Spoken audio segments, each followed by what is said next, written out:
I get asked all the time, like how I became a professional astrologer, what my path looked like to getting there, and how I basically became who I am. So I wanted to sit down, talk about the whole spiel, and explain my journey to becoming a professional astrologer with some of my now lived wisdom brought to you along the way. So if you're excited to hear about my journey of becoming an astrologer, make sure that you like, subscribe, and hit that notification bell so you are always up to date with what the stars have in store for you. Hi, I'm Maren. I am a professional astrologer, current philosophy student, and witch. I combine traditional Hellenistic astrological techniques with modern psychological counseling dynamics in order to provide grounded spiritual guidance through my astrology. And for today, that definitely is coming through the form of just personal lived experience described. And disclaimer, this might be a longer video because I'm just going to talk about it kind of podcast style. I have my podcast mic here, and this is going to be a podcast episode. So sit down, grab a little vegan snack, and we'll get to it. My journey started when I was 2, and that's because when I was 2, I started reading. And I know that that's really early, and I know that most people don't start reading for a later age, but I started reading when I was 2, and that was like a thing that I was told over and over, and I had pictures of me like looking really, really small and really fat and really, it's just funny, I was such a roly-poly baby in terms of looking like a little Teletubby, but I was such a Capricorn rising little baby too, because somehow I could be so fat and like porcelain white and bald and soft and looking like basically the Michelin like marshmallow man or whatever, but I was still bony in a way. But anyway, side note, yeah, I started reading when I was around 2, and so my parents would give me newspapers thinking that I would want the cartoons, that would help me read and that would be something of interest. And when I saw where the cartoons were, they were really close to the horoscope section. And I was never a picture person. Like to this day, I'm not a visual learner, not that I can't learn visually, but it's not my preferred method. Like I would much rather listen to a podcast that's really engaging than watch a film that's like half engaging. I never really took to the cartoons, and I immediately turned to the astrology, the horoscopes. I didn't know what I was reading. Like at that age, you know, there's no way for you to cognitively understand, interpret, and apply what you're reading, but I just began to familiarize myself with the words of, you know, Aries through Pisces and Sun through Pluto, or whatever the ontological basis was that my little brain was starting to form. Again, I didn't know what I was reading. It was not as if I was brought up in a culture or in a family or something where I was immediately, I don't want to say brainwashed, but I just had so little influence from my family that ideologically I was kind of, in some ways, not, you know, really deep ideologically, but in some ways I was kind of a tabula rasa, where I didn't have my family necessarily pushing political or religious agendas on me because my parents were super hands-off and like not really involved with me, and so I was left to my own devices a lot. And that familiarity with astrological language carried me forth a lot. I just remember being very aware of things coming through the lens of astrology from a very early age. I never stopped looking into it. And that was important for me because another important thing that I was going through at the time was that I had a difficulty in knowing the concept of self or knowing who I was because I was brought up in 2 very polar opposite homes. I had my mom's side where it was my mom and my stepdad, and as I got older, when I was 7, my little brother, but that side was colored by a lot of alcoholism on the part of my mother and physical and emotional abuse with her. This is not going to be a sad story video, it's just relevant, and I say that not to like garner sympathy. Like it's a very integrated, very non-emotionally charged thing. Like I actually integrated that really, like there wasn't this lashing out or needing to rebalance that. I very much integrated it and kind of healed the inner child as I went. Not that I'm, you know, perfect or whatever involved with that, but, you know, I didn't have a backlash necessarily as I got older about that. But because that side of my family was so incredibly stifling. It just goes to show how well I thrive in crisis, because literally like one side of my family was constant fight or flight, usually actually freeze mode. My thing was like playing dead, because I knew that if I could make as little ripple in the world as I could in that side, the less there would be reverberation back to me. So around her, it was just always damage control. Like, how can I do the least amount to garner the least amount of backlash from her? And that left me very, very like melancholic and very subdued and extremely play dead-esque on that side of the family. I didn't know how someone could exist in the way that a human, apparently I was supposed to exist as a human, and still garner that level of like, the only treatment I had for existing was either invalidating my needs on like not feeding me or not taking me to school or things like that, or when I was noticed, it was like physical and emotional abuse for simply being there and like being the recipient of my mother's feelings, because I still to this day like don't really know much about her. The only things I know turned out to be false, in terms of like literally being told that I grew up in, or that she was 77% Italian. I have no Italian in me. Like, there's no way that she was ethnically like what she claimed to be, among other things. And so I don't really know who she was, like, in any way. And that just goes to show how nebulous and weird that side of the family was. I didn't mean to harp on that, but I think it's important in my journey, because then on the flip side, on my dad's side, even though he didn't necessarily know how bad my mother was, because they were divorced and because he knew that she was kind of mentally ill and abusive, at least in an emotional sense, he thought, or I don't know if he thought directly, but at least he compensated a lot by treating me literally like royalty. And to this day, if you know him and like you know me and kind of like what happens, I can't even express like how overly royal I'm treated in that context. It goes past like really healthy, not that it's unhealthy, but it goes past healthily stable, like father recognizing daughter as loved and appreciated and seen and validated, into I could literally do no wrong even amidst the things in my life that I don't do well. Like, I don't know, just growing up playing sports especially. I was fairly athletic, especially in things that I was good at, like field hockey and some softball, but just even sports I like wasn't any good at. Like, not that I was bad at basketball, but I have an extreme disadvantage being like fairly short and not competitive. And so just things like that where I was aggrandized to an extreme degree. I just remember growing up and playing games with him, I would almost always cheat and he would like applaud that in games. And so I had this extremely strained sense of self where on one hand I was nothing if less than nothing or worth less than nothing, and on the other hand I was God.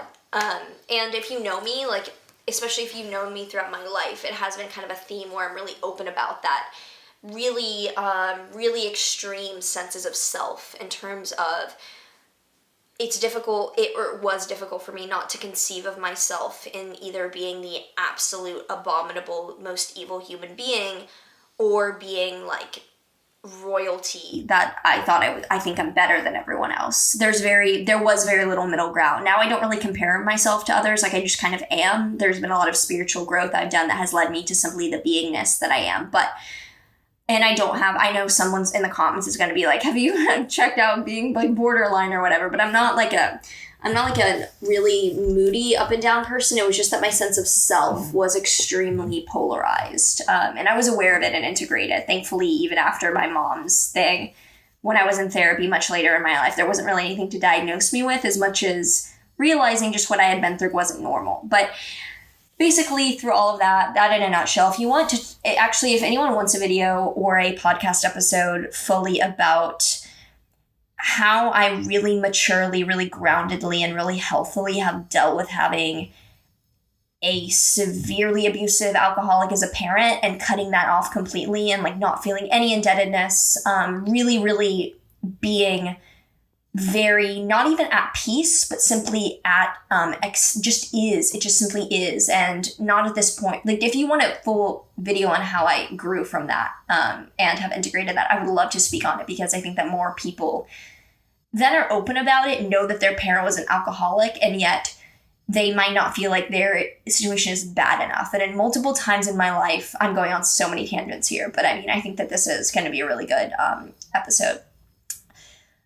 At so many points in my life when there's been a challenge, I felt that like my challenge wasn't bad enough to garner help or being worthwhile. And I think that if at any point you felt like your parent had an issue with alcohol, then it's worth investigating. And so if you want a full discussion on that with me, with everything I've done and how at this point I'm just, very anti-alcohol, not in general, and not because of her, but because of logic and how I came to that. Let me know. But basically, after all that, I was looking at my chart a lot online because I remember specifically the memory of me pulling up my chart when I was 6 for the first time on my mom's navy blue Sony Vaio laptop. You can look up that shit. I remember the sensation of like finding, I don't think the website is around anymore, but it wasn't astro.com, but it was a circle chart. And then I have vivid memories of like Cafe Astrology was my go-to after that. But I remember pulling up my chart for the first time when I was 6 on my mom's Sony Vaio laptop, which was just hilarious because I used to play like AOL music while I was looking up astrology, and I used to listen to Gwen Stefani's Harajuku Girls while I was researching my chart. But basically, I pulled up my chart when I was 6, and I just remember looking at this circle with a bunch of planets and signs and weird glyphs and not knowing how to interpret it, but having this really visceral sense of coming home and being seen like coming home. And I've heard that phrase from so many astrologers because more often than not, we find astrology through the self-help route, because when we're self-interested, we do the research and the digging. And my self-help route led me to this really early because I've always been inquisitive and I've always been very meditative. And so I would just spend hours a day when like my mom was doing stuff around the house or God knows what, just hours on the internet. Like I grew up with the internet. I was always in a techie family. My stepdad's a graphic designer and photographer. And like I grew up doing his Photoshop dirty work of correcting like women's wrinkles and whatnot. So I was always on the computer, and that brought me to my natal chart when I was around 6. And what actually kept me interested in astrology was the fact that things didn't seem to completely be working out. Like, my chart resonated in a lot of ways, particularly with the difficult aspects I have around like Mercury, Venus, and Mars.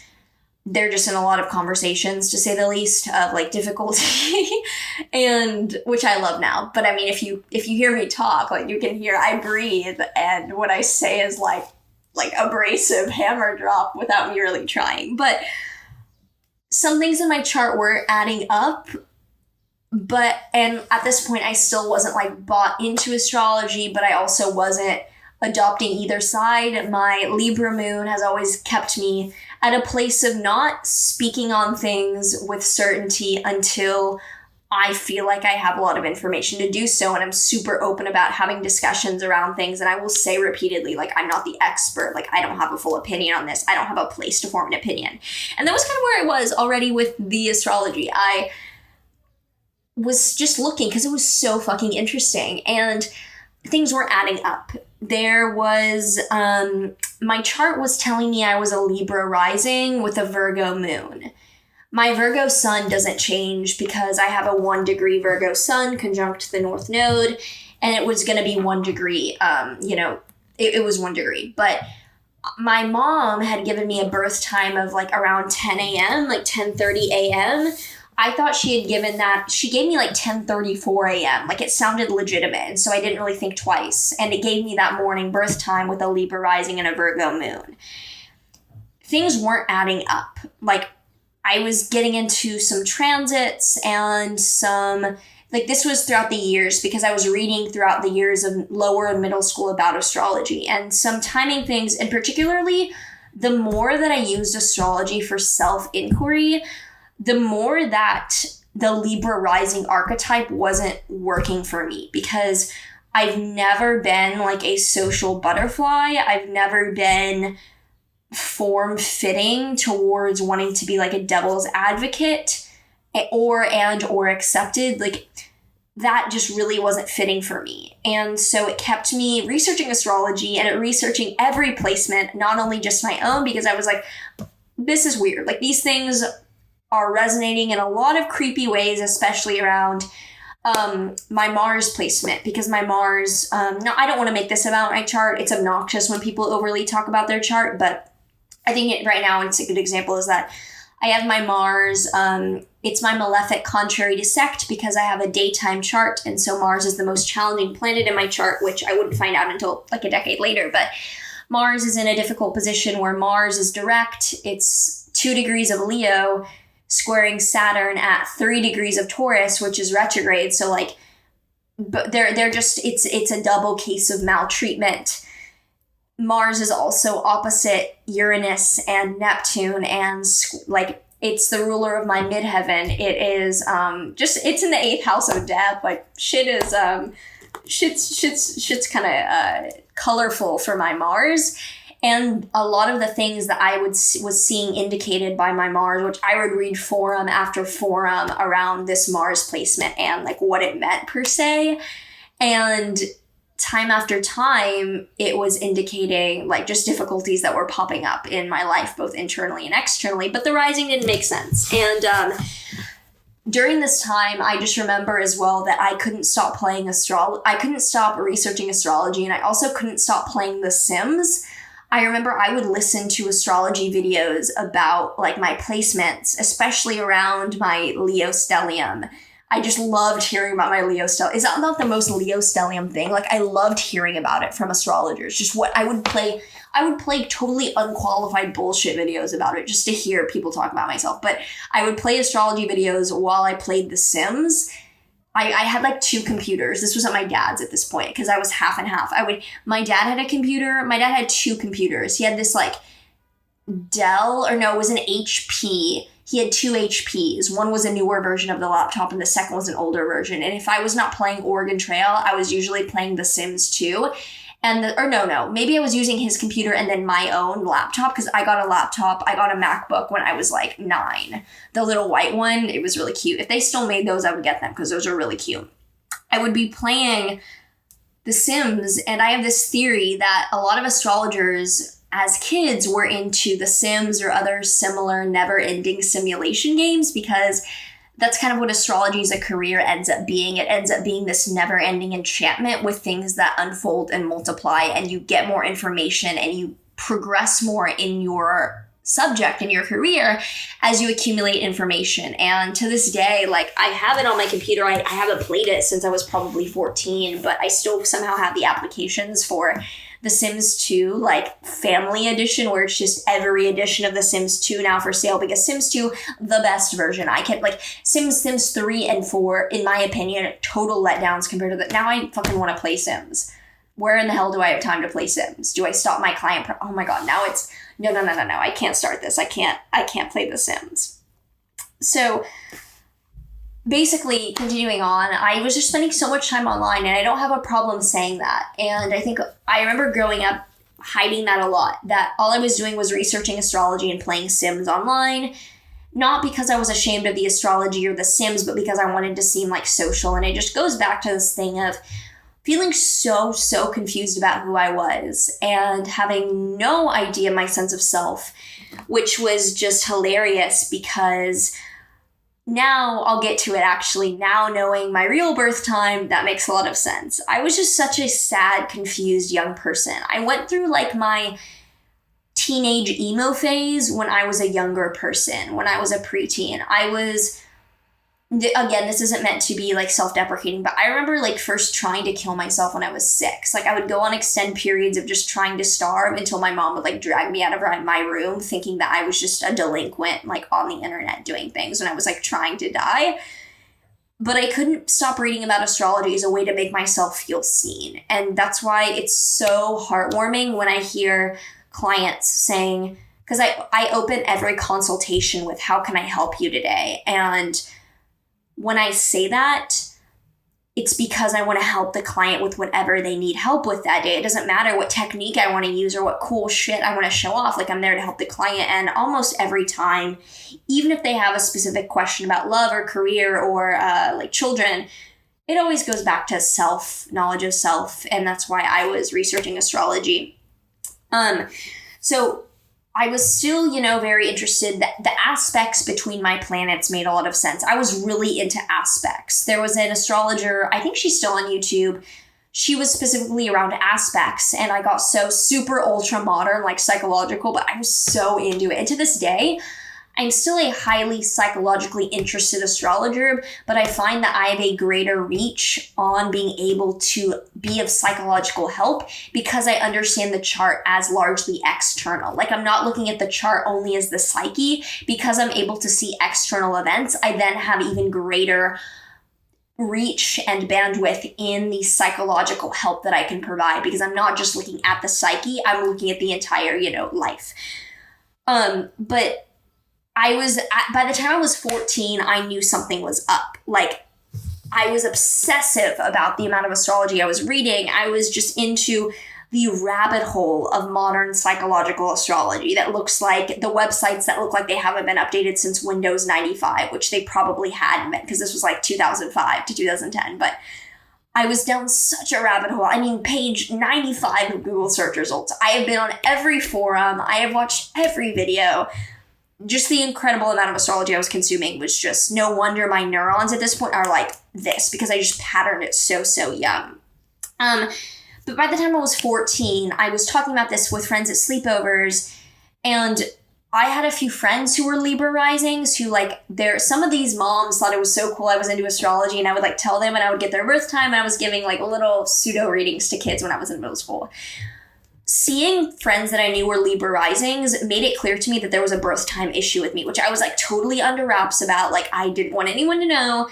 But then I got my birth time from my dad. I was like, Dad, I need to see my birth certificate. I need to check this birth time. And it turns out that my birth time was not 10 some odd o'clock. It was 5:27 p.m., which put me at a Capricorn rising and an early Libra moon. So I went from Libra rising Virgo moon to Capricorn rising Libra moon with still a Virgo sun, obviously. And it made a lot of sense because it put Neptune near my ascendant, which is like Neptune, the planet of formless boundary, like blah, on the identity self indicator. Like, no wonder I don't know who I am. No wonder to this day you ask me to describe myself and I'm like, I'm not really sure what that entails. But regardless of that, I now had a birth time, and there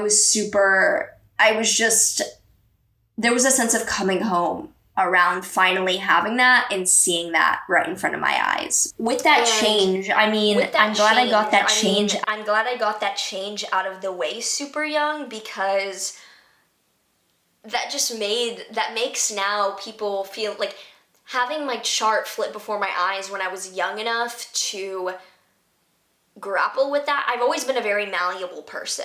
I'm just very, very good at adopting crisis, and that's like a fucking identity crisis. If you're basing your chart, if you're finding a lot of sense of self in the chart. It also taught me at a very early age how astrology cannot be based on personal relatability, but underlying rationale and principles. Because even by then, some of the Hellenistic translations were starting to come out, and like I wasn't like in the loop about that, but I was enough in the rabbit hole of astrology online that I was able to kind of like find some of their feedbacks. Like, I remember running into things like the planetary joys and not being old enough to fully understand them, but then years later when like I took Chris Brennan's Hellenistic course and read about the planetary joys, I was like, shit, I found that when I was so young somehow, like on a comment somewhere, and basically a lot of full circle moments. But I found my chart, then I felt reinvigorated to go on studying this even more. And all through high school, all I wanted to do again was read and talk about astrology. Like, while other people went on Tumblr, I had a Tumblr. I still have my Tumblr. I haven't been on it since like high school, but it's Alice in Veins. Like, instead of Alice in Chains, Alice in Veins. Yeah, okay. But I I was just, instead of spending time on Tumblr or like Facebook the majority of the time, I was on fucking astrology websites looking at more, because at this point there was a growing community, especially like traditional astrologers online, so I was getting more into that, and I was giving readings to drunk high school students at parties and sleepovers still, and like, not only was I the designated driver I had a fake ID, but I didn't really drink, or like most of the time I didn't. Like, there would be periods in high school, especially on the one-off occasion or two-time occasion when I had a boyfriend, that I was like, maybe we'll try like this alcohol thing. But besides, like 95% of the time, I was the designated driver who also had a fake ID to buy the alcohol, so like I was kind of making a profit. It's just hilarious. I would mark up the price of beer ridiculously, and like these kids didn't know, and so I would get money from them through buying their alcohol. I know that there's this one place, like, if I wasn't like now a vegan monk, basically, I would probably give out the name of this one liquor store that never carded me, actually, but that was like really like, they were just so nice and on board with me buying their things. It's over in Midtown. I don't even know if it's still open, because I look like a fucking baby and I was like buying shit from there, but I was both getting paid for buying people's alcohol and marking up the price. It was basically money laundering.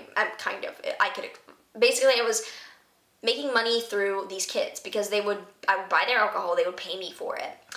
And then I would also give them astrology readings at these parties. And I remember doing it for like, I would be like a sophomore, and I felt really cool doing it for senior guys who would be like crossfaded and just shelling out like $50 to me. And I was saving that money and like trying to like buy weed and things like that. But then I couldn't really get into drugs, because I preferred testing my drugs more than taking them. I was an extreme, I tried to be the cool girl. The cool girlness could never come out in me. I'm just not meant to be a cool girl. I'm meant to be like a sober straight edge. It did not work for me.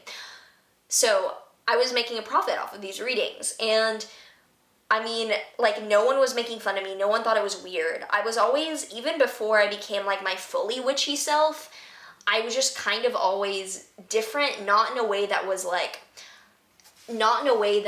was, I don't know, part of color guard or something that was super overtly, laughably different, but in a way where the vibe I gave off was provocative. There was always, like, a provocation in the way in which I manifested in the world. And looking back, like, I actually was such a witch before even knowing what that meant, because I was always making Ouija boards at, like, high school parties. Like, I was the one it was just so weird, the shit I was doing. I was making Ouija boards or pulling them out of attics and talking about astrology and being weirdly fascinated with people's Bibles, like, not as religious doctrine. I just always saw these texts as like, that's an interesting point of view. I wonder what value there is in it. I never was like, this is it. And then I just loved like my Christian school rituals. I thought they were bullshit most of the time, but I loved like the Ash Wednesday things. I just thought it was so cool.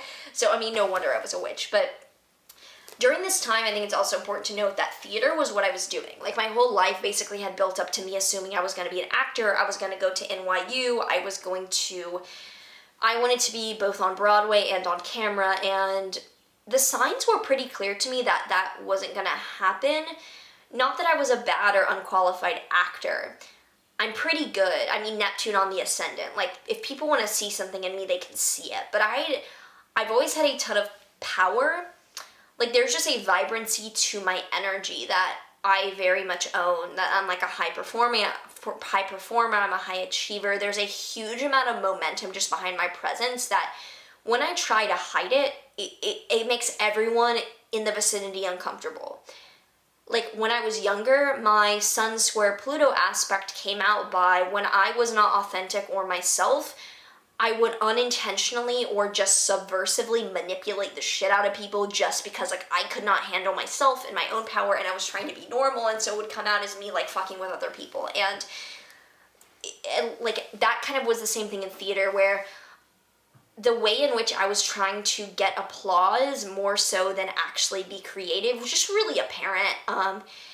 I was told repeatedly that I looked very uncomfortable physically, which in hindsight I think was problematic in the way it was discussed, and that I looked like a heroin addict and like things like that. But that was similar to I was just hiding myself.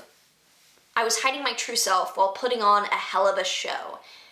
But the universe kept reflecting back to me how me searching endlessly for applause and validation wasn't going to get anywhere. And this has been an ongoing theme. I'm super open about it, where like the obsessive drive within me for just wanting to be enough and be seen and be richer than Jeff Bezos, more spiritual than Jesus, and more profound than the Buddha is like unparalleled. I could literally become the world's first quadrillionaire or the world's greatest spiritual teacher, and I could have like a religion after me, and I'd be like, this is not enough. I literally cannot explain like the insatiability, which I don't think a lot of people can relate to. Some people can, but that was really evident to me, and the obsession in me to become a famous actor was like, I could not, my sights were set on going to NYU Tisch School of the Arts for acting, and there was nothing you could do to stop me. I mean, if I hadn't gotten in, I actually don't know, like I thought I could have been, I had planned to not go to college, or at least like have a complete, there was no other option for me. And looking back, the mindset I had was so dedicated to where no wonder it worked out. There was no universal attraction point other than this is who I am. Because it wasn't like, I really hope I really want it. It was like, this is me, this is that. I think that's why some things in my life have happened so dramatically, because my point of vibration is so intense. And so during that time, I was just an actor growing up. Performance was my thing. And I knew, though, that a lot of the things I liked about acting were the psychological immersion, like method acting kind of things, which weren't necessarily the part of the craft that I needed to be focusing on. Like, part of just listening to a director and turning into who I needed to turn into wasn't as fun for me as wanting to get applause for being the most psychologically intense, when like that wasn't always the role I was playing. So just red flags were coming up, and I loved performing and like psychoanalyzing the acting, but I didn't like rehearsing, I didn't like memorizing. I'm really good at memorizing, I have like the fastest fucking brain ever, but there were just red flags where the fact that I thought that theater kids were annoying should have been a reflection about the fact that maybe I'm in the wrong place then, and the people who love this shit aren't the annoying ones. But I remember the highlight of my day being my world religions and ethics classes. And I've never told this teacher this. If they one in a million years happen to be watching this video, you know who you are. I bet you're still at this high school, like teaching your world religions and ethics classes, but I fucking love those classes. They were the highlight of my day, and I wouldn't even admit to myself or others that that was true, because the idea couldn't even manifest. Like, I just knew that I was so happy during those classes. I remember that, like, oh my god, now that I'm like gonna fucking get emotional, because the highlight of my day was going to lunch. I would have like a baked potato with beans and rice and vegetables every day. My school had fairly good vegan options, but I've always been a Whole Foods plant-based carb person, so I would get like, but unless they had stewed plantains, I love that shit. But I would get their rice and beans and a baked potato, and I would be very full and very carbed up and be very like grounded from all the potato, because there would be big baked potatoes. Some days I'd have 2 baked potatoes with just pepper and herbs. Shit was good. But I would take that and I would eat it. And then after that, both years when I had these classes, they were right after lunch. And so I'd go to my world religions class, and I loved learning about Eastern religions, or I would go to my ethics class, and I loved learning about like Kant and Hume and deontology and utilitarianism. And I remember finding out what utilitarianism was and realizing that was my entire life. Like my veganism, which I had embarked on basically my whole life, but had a word and a structure for it when I was 16. I remember hearing utilitarianism, and like it was like I was coming home as well. But I was still open about my astrology during this time, and just the highlight of my day were these areas of life and classes that were philosophical, but I didn't have that word for it. Like the only thing I knew about philosophy was like the joke about philosophy majors being useless, which is hilarious because I became one. But I get into NYU, I go to NYU for drama. And immediately I go to like Tisch School of the Arts. There was a weird application issue where I wasn't able to like take drama classes, but I was like gonna switch over. Basically, I go to NYU Tisch School of the Arts. And while I'm there, basically my life crashes down before my eyes, because I had no idea how to mother myself when I wasn't in an abusive household. I hadn't been with my mom since I was 17. I had spent the entire senior year of high school at my dad's. Like once I could drive, basically, I little by little stopped being at my mom's. But I went over to I go to NYU and I'm still studying astrology. At this point, I'm deep into traditional astrology in the weird subskirts of the internet, but at this point I'd already gotten into, like, I was no longer an only modern psychological. I was into mundane, I was into some more archetypal astrology. In fact, a lot of what I was doing was archetypal. And more and more my dark night of the soul began the end of my junior year of high school. I can say that as soon as I started dyeing my hair, that was my dark night of the soul. But all through my senior year, I was increasingly becoming more interested in spirituality, not even knowing that it was spirituality. But then once I got to NYU and I was in New York and I had no one to feel like I could take care of myself against, like when I was no longer around my mother's abuse and I could no longer, basically, without the presence of an abuser, I became that abuser. Like, I had no idea who I was without crisis and trauma around me. I bought into so much trauma drama, and I was so aware of the fact that all of my sense of self was revolving around wanting the most applause in the world and that being so empty. Like, I could no longer get the applause because my application bullshit prevented me from being able to take drama classes initially. Like, they knew I was going to be taking them, but initially I wasn't taking them, and that really, oh my god, I was just heartbroken that I couldn't be seen, and it felt so fake. I couldn't lie to myself anymore. It was just so apparent that something really needed to change. And like I said, I've always been malleable. So once the thought was articulated in my mind that my craft of theater was no longer authentic or was never authentic, it didn't take long for me to realize I needed to be doing something else. And I realized that the highlight of my day was this required text and ideas class. There was a required class that everyone at NYU had to take called Text and Ideas, and it was just this required, like, humanities class, basically. It just focused on, texts and ideas, and each section was a little different. So, like, a faculty member taught a section called The Antiquity in the 19th Century, and the class was on philosophical texts from the antiquity of, like, biblical times into the 19th century. So it spanned from the book of Isaiah to Freud. And I remember being like, oh, whatever, like, one required class, it's at 11 a.m., so I can take it because it's not an 8 a.m. or a 9:30, like, it works. It happened to be the highlight of my day. I remember, it's just so hilarious how this happened, where the first book that we were reading was the book of Isaiah, and I'm like, bitch, I grew up going to Christian school. I can't believe I'm doing this shit again. But we read it through the Torah, and immediately I could tell that the class was going to be so different than my third grade Bible class where I was told I was going to hell because I asked why my husband couldn't save himself for me. I loved this text and ideas class. It was the highlight of my day, and I realized it was a philosophy professor teaching it, and I remember reading Augustine and Nietzsche and Freud and Kierkegaard and being like another coming home of reawakening. And again, during this time, I'm still talking and researching about astrology nonstop, and I loved this class, and people could see it, because in my recitation, I was like talking so much, and I already talk a lot, but I was like just going on, and it inspired me to think about being a philosophy major, because I could see how the dots were beginning to be connected through the passions I had in astrology, through what I was so excited about. And that's when, like, I remember filing an appeal for my second semester as a philosophy major. I had to wait until my second year, but I, at this time, found Chris Brennan's Hellenistic Astrology course, and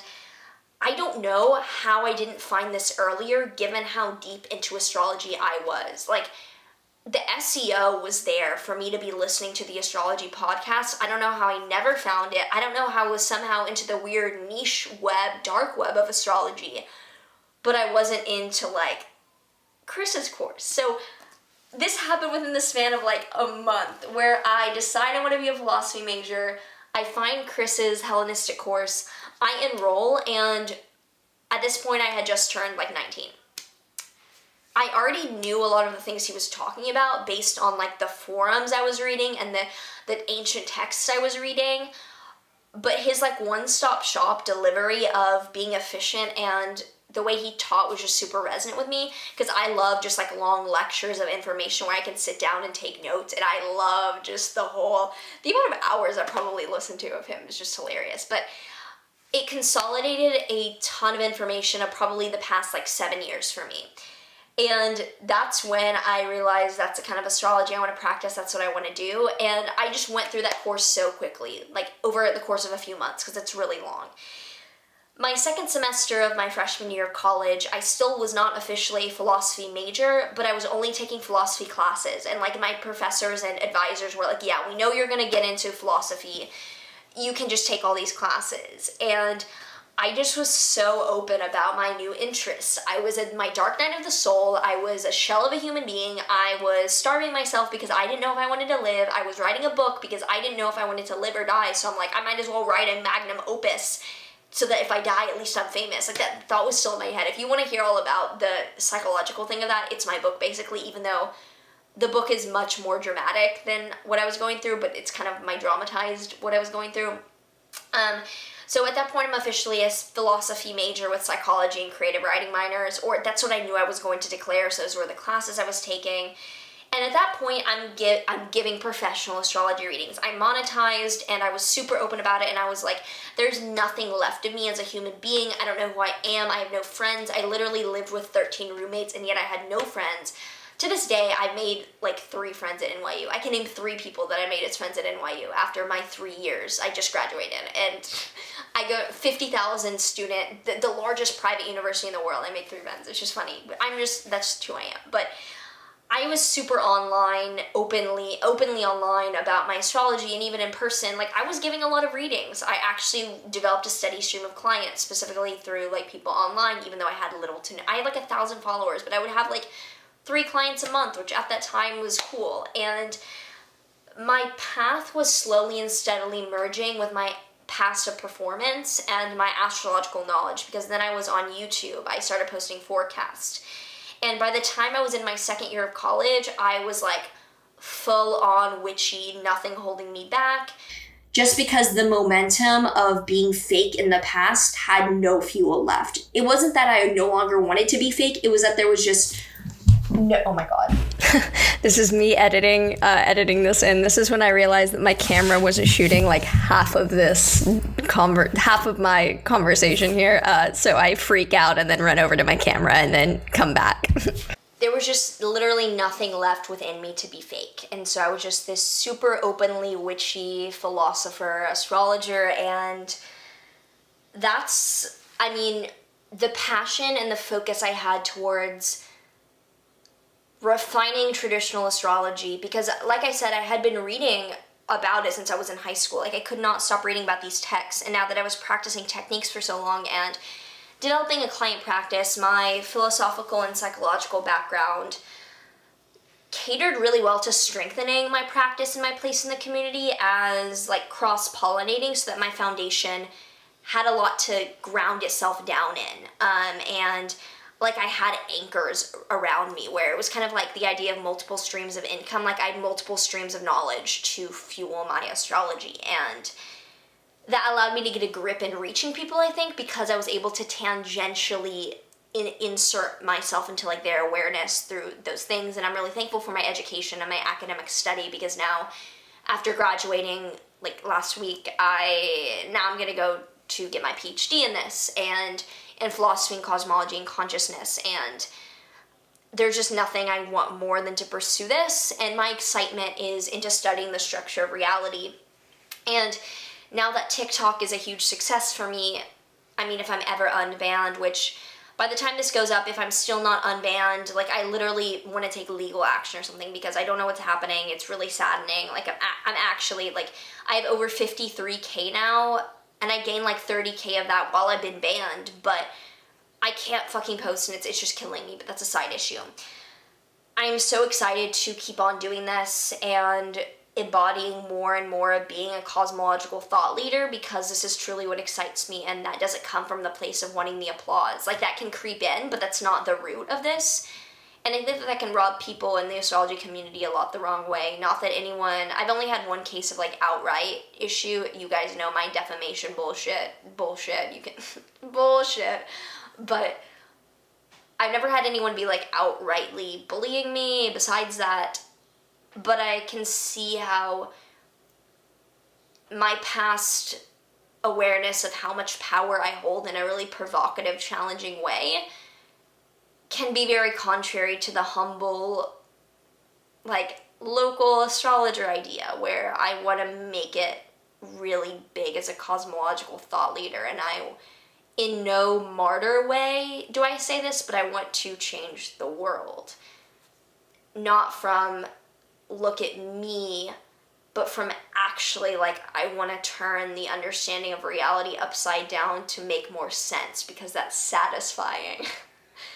And at this point, I'm just doing my thing and growing exponentially upon myself, and knowing that what I'm doing feels really aligned. And so the momentum that's picking up around me isn't surprising. And the amount of bandwidth, which I know I talk like I'm a computer, because I am a computer, basically. I'm a fucking cyborg. The amount of bandwidth that I'm accumulating is more than I could have comprehended, but that now I have no limit to growing. And like I said, basically to sum up, my journey went from growing up learning astrology in the background, but nonstop, that nonstop noise, so that my brain was just wired to be able to learn it. And I have hints at, you know, I literally think in a past life I have fractals of Ptolemy's soul in me, because I think his astrology is very nonsensical. I think that it's unfortunate that he was the outlier that made it very far in the tradition. But I read it and I'm like, bitch, why did you write this shit? Like, this is, but just the way he was like a polymath and interested in other things, I just vibe with him, and I feel like embarrassed in a part, like as if I wrote it. Like, there's some astrologers in the community today where I have various theories based on their tone and their passions and their knowledge about what past philosophers and astrologers they are reincarnating fractals of. Because we're not like one past life, like we take on components of multiple. But side note, and someone's gonna quote me and be like, this bitch, like, I bet when I'm like actually have a following, someone's gonna be like, this bitch said she's Ptolemy. Like, no, I didn't fucking say I'm Ptolemy. I think that just parts of his past incarnation have like come to realize in me, and that maybe that's as insane as I'm saying it, but you're gonna take it out of context, and I'm gonna stop you right now. But yeah, I am just still gonna keep doing my thing with never stopping learning about astrology and using my past as a performer to articulate this, because the Leo stellium will make itself known, and that's so exciting to me, and I hope that more and more I can do that with effortless power, like truly and effortlessly, and more so forever behind me. So if you watched this whole thing and you enjoyed this, make sure that you like, subscribe, and leave me a comment down below if any thoughts came to mind for you, anything you want to share, anything about your path, or any ideas, anything at all. I would love to hear your comments on this one. This is a more personal one. Otherwise, sending so much love, and I'll see you in the next one.